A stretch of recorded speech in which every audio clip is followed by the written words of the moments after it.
Good morning. This is the seventh day of Advent. It's December the 9th, 2023.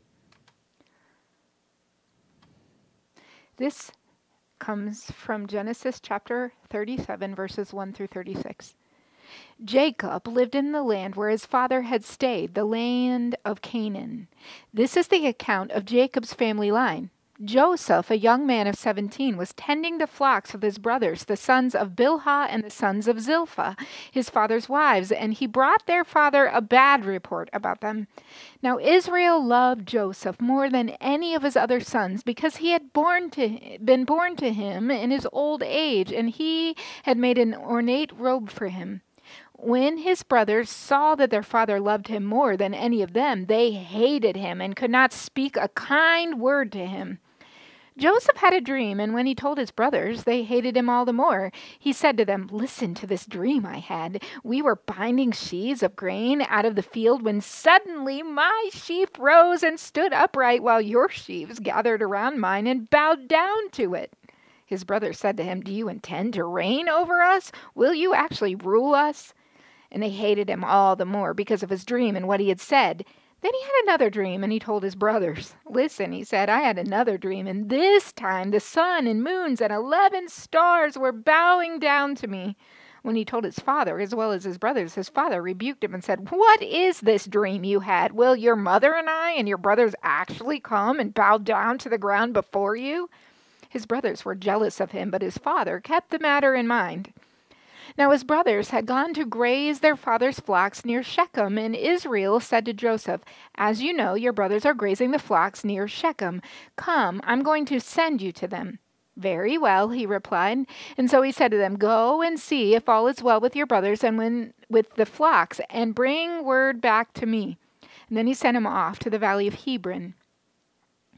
When Joseph arrived at Shechem, a man found him wandering around in the fields and asked, "What are you looking for?" He replied, "I'm looking for my brothers. Can you tell me where they're grazing their flocks?" "They've moved on from here," the man answered. "I heard them say, 'Let's go to Dothan.'" So Joseph went after his brothers and found them near Dothan. But they saw him in the distance, and before he reached them, they plotted to kill him. "Here he comes, that dreamer," they said to each other. "Come now, let's kill him and throw him into one of these cisterns and say that a ferocious animal devoured him. Then we'll see what comes of his dreams." When Reuben heard this, he tried to rescue him from their hands. "Let's not take his life," he said. "Don't shed any blood. Throw him in the cistern here in the wilderness, but don't lay a hand on him." Reuben said this to rescue him from them and take them back to his father. So when Joseph came to his brothers, they stripped him of his robe, the ornate one he was wearing, and they took him and they threw him in the cistern. The cistern was empty. There was no water in it.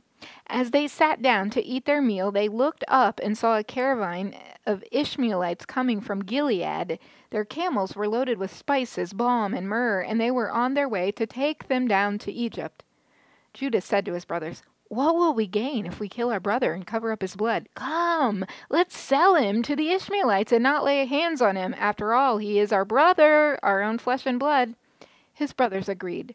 So when the Midianite merchants came by, his brothers pulled Joseph up out of the cistern and sold him for 20 shekels of silver to the Ishmaelites, who took him off to Egypt. When Reuben returned to the cistern and saw that Joseph was not there, he tore his clothes. He went back to his brothers and said, "The boy isn't there. Where can I turn now?"